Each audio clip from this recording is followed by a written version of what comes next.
To access the energy meter, first remove the socket bridge. Follow the instructions provided in the dedicated video guides to ensure proper removal.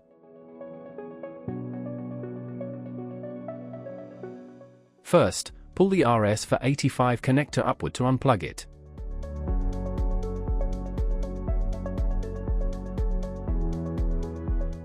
Loosen the bolts using a PZ2 screwdriver and remove the power cables.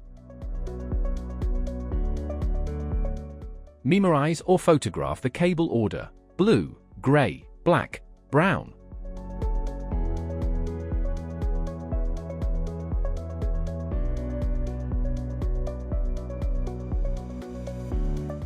Using a flathead screwdriver, lift the click nose to release the energy meter from the DIN rail.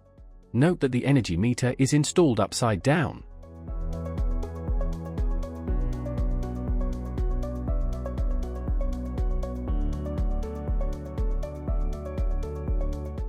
Reconnect the power cables and tighten the bolts using a PZ2 screwdriver.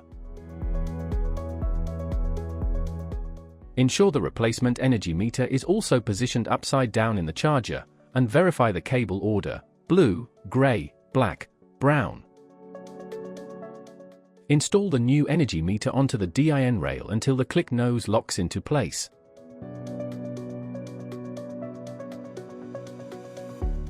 Reconnect the incoming power cables in the correct order using a PZ2 screwdriver.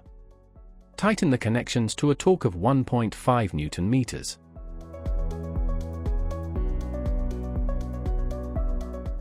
Proceed with mounting the socket bridge.